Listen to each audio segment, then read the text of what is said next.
r/NoSleep. Posted by u/CrimsonBayonet. My small town is under government lockdown and here's why. Part 1.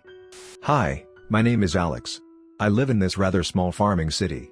We have a church on a hill and one very local grocery store, and somehow there's a Dollar General too. Life here is rather simple and easy.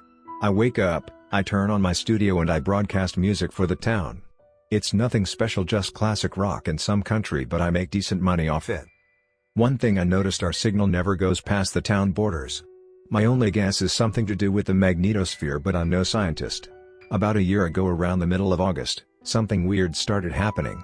Military trucks and other large equipment started being hauled in. They took over the church as a base of operations. They even put large fences and barbed wire all around it. Whatever they were doing must have been serious. Wasn't but a few days after did they start testing the air raid siren we have. The only way to get to it was in my shed, as I own the radio station and enough power supply to run the siren in the station if there was a blackout. So guess what the boys did? If you said annexed my station and shed, you were correct.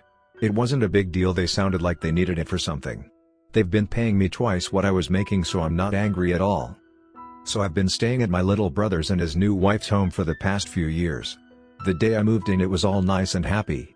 Until at exactly 1 p.m. all the military guys started corralling all the people to their homes in a rush too. They seemed scared, like the whole lot of them had seen a ghost. Silly thought. I know. However, they weren't taking no's as they were rough with the townsfolk. Looking through the blinds, I see they were all done getting everyone home. Maybe they are running some sort of test? Well, turns out that less than 10 minutes later we hear the siren go off. Stay inside and go to the nearest room without windows, if you can. Close the blinds and cover your ears and eyes. This is not a drill, do not leave for any reason. If someone is caught leaving, they will be marked as a threat. If you hear knocks at the window or door, do not answer it, even if it's family or friends, and even if they are in a dire situation. Again, this is not a drill and we will let you know when to come out. It goes on like this for a few hours. I was in my room, which luckily is located in the basement. I can hear someone upstairs slamming on our doors. I can hear my brother talking to his wife. "We gotta check, honey, it's my friend Aaron," he said in a hushed tone. I slowly walk up the stairs and hear his wife say, "Well, here. Take your gun and at least be ready for anything." As I got to the top of the stairs, I creaked the door open to see what is going on. "Aaron, I'm going to open the door, but you gotta run in fast, okay?" I can hear a muffled 10-4, buddy. It wasn't Aaron. It was something deep sounding. I felt immediate fear and closed my door before they opened their front door. I heard Aaron say, "And ye shall overthrow their altars, and break their pillars, and burn their groves with fire, and ye shall hew down the graven images of their gods, and destroy the names of them out of that place." After that, I heard shots fire. It was my brother, I'm sure of it. His wife Sammy was screaming and tried to come into the basement with me. But I locked the door. I heard the false Aaron walk up to Sammy as she was screaming. It was then I heard the cracking of bone and twisting of flesh. Her cries went silent and so was the home. I can hear Aaron gorging and eating them. I kept my face covered as the smell of blood wafted through the air. I can see the viscous and fresh blood of Sammy flowing through the bottom of the door. It wasn't long before I heard this thing knock at my door. "I know you can hear me, child. Do not be afraid, as we here to cleanse the sinners, leaving only the saints. You are not a sinner, you can let me in." I didn't know what to do. I was frozen, but it felt like it was speaking in my brain. The sound of horns was ringing in my head. "Child, you cannot ignore me. I'm all that was and will be, I know you." I uncovered my ears and checked up the stairs. I noticed the door got unlocked, so I yelled back, "What did you do to my brother? What is it you want?" At this point, I'm nearly pissing myself in fear. Your brother and his wife committed a grave, unforgivable sin. We cannot let it slide. Let me in, child, you need not be afraid. I sat there thinking and I slowly walked up the stairs. It felt automatic and I couldn't stop my movements. There is no fighting this. You are a saint, you will obey and listen. I do not know what to do at this point. What did he mean, I'm a saint? It was then I slowly started to twist the doorknob. At full force, the sirens were wailing once again and I regained my consciousness and composure. I quickly locked the door again and ran down the stairs. I can hear the thing say, "We will meet again, my child. Go now on God good grace." This voice was loud and thundered in my head, leaving my ears to ring. I can only hear the siren afterward and what sounded like giant wings flapping in the distance. Civilians, coast is clear. I repeat, coast is clear. We ask you to stay in your homes so we can do some research.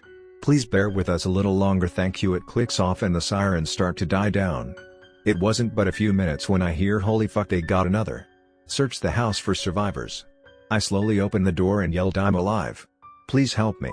It was then the door swung open as a large man pulled me into the kitchen. I found myself around 5 men armed to the teeth pointing guns at me. Test him. One guy said. I was immediately shoved against the wall and the guy testing me grabbed my arm and stuck a small needle and injected something. What the fuck are you injecting in my arm, you nut jobs? They all stared at me waiting for a reaction, however nothing happened. They all collectively sighed in relief and the one that tested me said, you're coming with us. We have to ask you some questions. I looked around and the bodies of my brother and sister-in-law weren't there. All I could see were black ash scattered throughout the kitchen and by the front door. What happened to them? I asked. They seemed to ignore my question and we walked outside. I can hear crying throughout the town.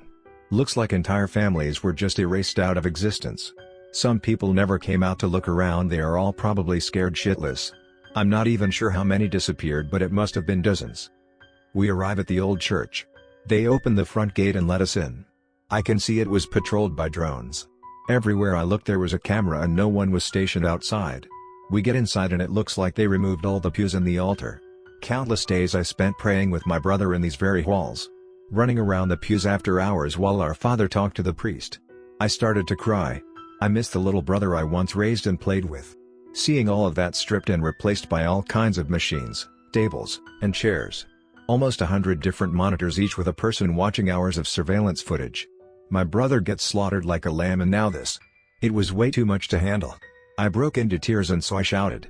Okay, I'm here now, what the hell do you want? Sir, we know this is all too much but we have to talk to you. I calmed down. I never was confrontational so I took a deep breath and kept following them. They led me into the basement. High-end security scanned their eyes and looks like a robot arm came out of the wall and poked them with a needle. Must be the same stuff they used on me. We passed through the security and walked down a hallway to a room at the end. This was the pastor's room. He lived in the church but he died a few years back. He was a good man, feels kinda wrong going into his room. How many hours has this man poured into his community, to save us in a time of sorrow? I remember it like it was yesterday. My father passed away when I was 16, leaving the radio station to me. I remember the priest here consoled me and said, for our light and momentary troubles are achieving for us an eternal glory that far outweighs them all. So we fix our eyes not on what is seen, but on what is unseen, since what is seen is temporary, but what is unseen is eternal. It was a beautiful funeral. The whole town came by and hugged my brother and me. We only had each other at this point, so I made it my mission to always take care of him.